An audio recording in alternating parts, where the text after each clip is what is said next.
Today on Drawbli. Ben is drawing the background first. Hey, I'm Ben. And I'm Abby. And we are drawing together because art is better with friends. So click the subscribe button if you're new around here. And check out Brush Club at the link below in the description. So Ben, what is this novel thing of drawing the background first, which I totally did recently in a firefighter video I did? Yeah, I was inspired by you, plus the painting that you did of the girl with the white background in the flower painting. Mm-hmm. So I decided that, you know, we have the new garden brush pack, and I wanted to experiment with drawing some flowers, some garden elements, something you might find there. I love the garden brush pack. So I liked the composition of this piece, but I wanted to do like dandelions. So I used some different brushes to kind of create that. I love that. I really like the composition and the general idea of the colors there. So I wanted to kind of play around with that, but make some dandelions. Okay. So that's my background that I'm drawing. And then I wanted to put a character on top of that as well. But I started with the background because that's really fun. And you inspired me to do that. Well, thank you. Thank you. You inspire me all the time with new brushes, through Brush Club, and trying new techniques. So I'm glad I could return the favor. So how long do you think you spent on the background versus the foreground? Because sometimes what I find is that I spend so long on the background that I have less energy left for the foreground. And I'm like, it's good enough. I think I spent like 30 minutes on the background, so not too long. And I probably spent about... Oh yeah, you saved a lot of time. You duplicated the flower. I probably spent about an hour and a half maybe on the character, not too long, so probably like 2 hours total for this one. Oh, that's good. But also saving time by duplicating stuff I think is very helpful. Absolutely. And I almost think of it like doing two separate paintings in a way, so I still feel like I have energy going into the character, especially if you separate them physically by painting the background one day and then the next day coming back and throwing a character on top of your background. It can also feel like a big reward. Like, okay, you spent all the time on the background. That's true. Now you get to work on the character. Yeah. Sometimes that's how that feels to me, actually. Yeah, so I don't know who is responsible for the reference images that I'm using. I do believe that they are AI. But I don't care either way. I think they have some really cool compositions and colors, even the character I reference. So I'm willing to steal all I can to have some fun and learn some new stuff. But I really tried to kind of have my own style with both of these and kind of change the ideas a little. Absolutely. Reference inspiration is everywhere. Life, heartless AI, soulless AI, photographs, like you just find it wherever you can. I really like the style that you are starting to develop. So I've been saying this, I've and been I'm trying. so nervous. I'm like, uh-oh. No, you're fine. You're doing great. I just complimented you. You shouldn't be nervous or worried. I know, but what if I'm solidifying a style and the style is not good? I mean, that's not how it works, so you can't change it even if you wanted to. Like I said, I believe that's AI. I couldn't find an actual person because Pinterest is terrible at referencing where the images come from. I know. And it looks AI to me, but it might not be. So what a sad age to be in, where we don't know if somebody's just so good. The hair is giving slight AI. The hand is giving real person. I think it's AI. I have a sense for these kinds of things. I have a sense from the hair. But either way, it doesn't matter because I'm just using it as a kind of general inspiration to kind of move forward. Yeah. I really liked the blue on blue idea and motif, so I kind of played with that. I like that too. But yeah, to go back to what I was saying, I've been really enjoying your style that you've been developing lately, and just the idea of you kind of developing your style in general. So I've been kind of playing around with that myself in terms of my own style and just trying to figure it all out. So it's been a process, let's say, over the lifetime of Drawbli, but I feel like I'm kind of going somewhere now. I feel like I can kind of see the trajectory of it. You certainly have traits in your artwork, which is, another way of describing style. And the identifiable traits tend to be, very good hard edges, very defined outlines, and well, that's where I'd start. You have a very keen lack of muddiness, which I am so Not blown away always. by every time. Not always. But I am getting better at doing a lack of muddiness. One thing I really want to kind of get to a place of is having someone see, an image that I've created and say, oh, that's clearly done by Ben. Like if you see a Loesch artwork, you're like, oh, that's Loesch. Yeah. Obviously.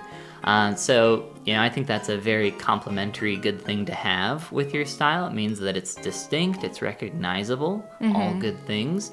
But I really, really want to avoid getting into a place where I have something like same face syndrome, where everything I make looks exactly the same. Yeah.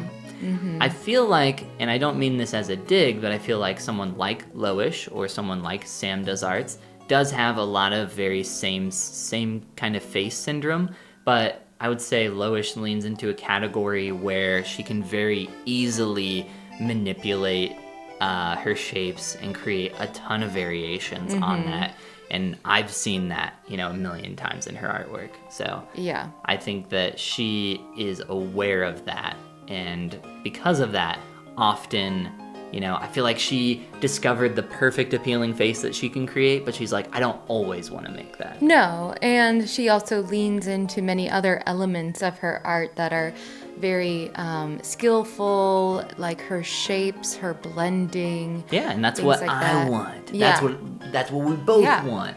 If you're good enough at something, you can use the same face every time. People will still be blown away by your range of like a creative expression. Like with Schools of Fish, she does a lot with like smoke and ribbon and fish and movement. There's so much movement and life in her work. Yeah, that's I saw a great video a while back talking about like the components of your art style, and you can almost think of it like a recipe, where it's like step one of your recipe is your lines. I'm paraphrasing, but you would start with like, oh, what's the style of your lines? And then it's like, what's the style of your brush strokes, the brushes you use? What's the style of the colors that you use? What's the style of the relationship between your warm colors and your cool colors?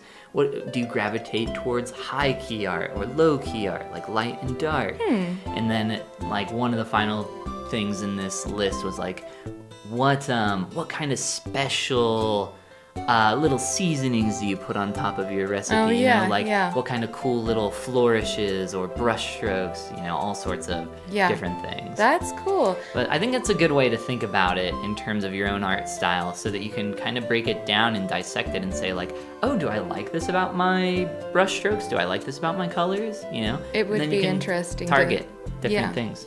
If you pulled up like a bunch of your different artworks and like laid them side by side, I think that would be a great opportunity to dig in and be like, oh, I really do X all the time and B all the time, and I really like X, but I don't care for B. Maybe I can work on modifying that this week and pushing towards a new direction. Yeah, I think it's extremely valuable, and probably one of the most valuable things in Drawbli for us, to get to watch back our artwork and kind of, we don't really dissect our artwork here on Drawbli, but we do spend a lot of time kind of rewatching it get made.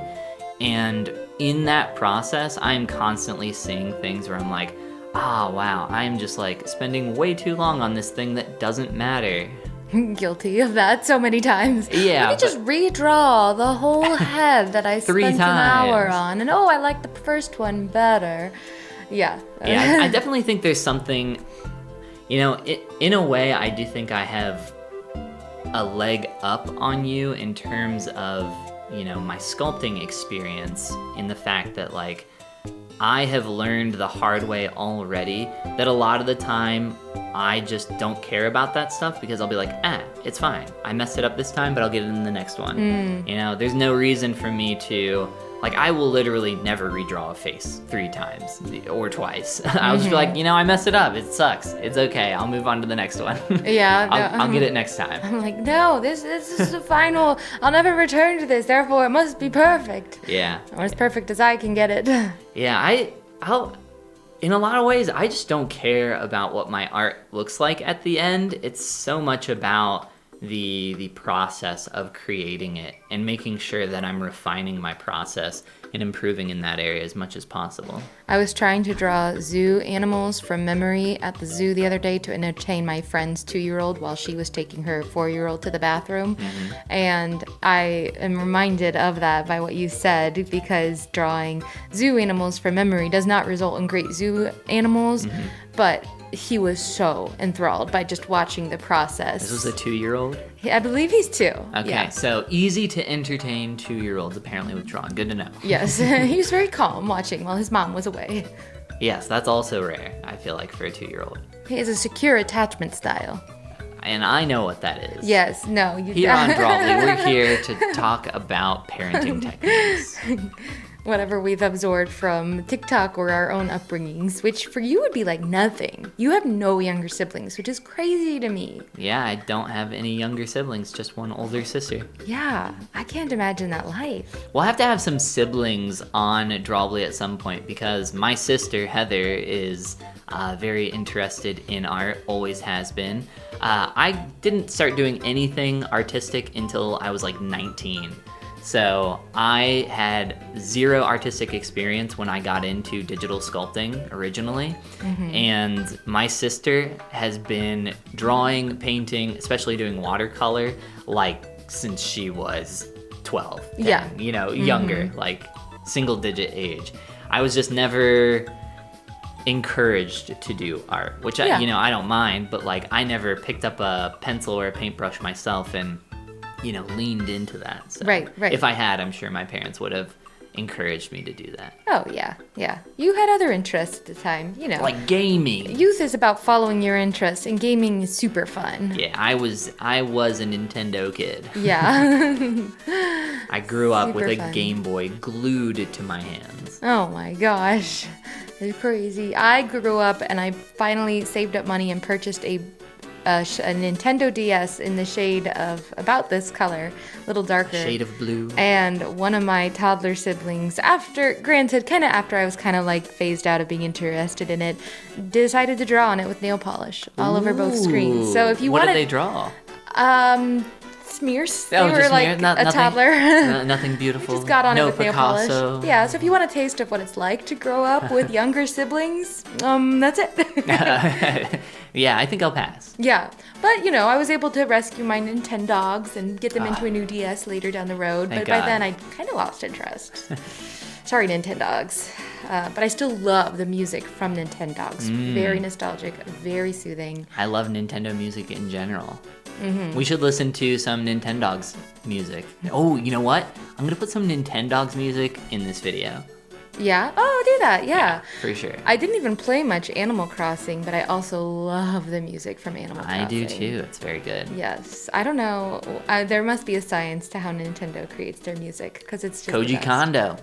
Yeah? That's the That's secret. the guy? Yeah, it is the guy. Oh, cool. It's the guy who created the foundation for all Nintendo music. Nice. And it's also some of my favorite music of all Well, time. that is awesome. And if you want to have favorite music of all time, click that like and subscribe button. And check out Brush Club at the link below in the description so you can get some cool monthly brushes. And this is the part where we say goodbye. Goomba. I didn't realize how long that one was. Yeah, you really kept us going there. Oh my Yeah. gosh, Ben. I Sorry, I was just- sweating under these lights, I just had- cameras, action. I just had to talk about Nintendo music. You just extended it, slowed it down so we could get in the full conversation.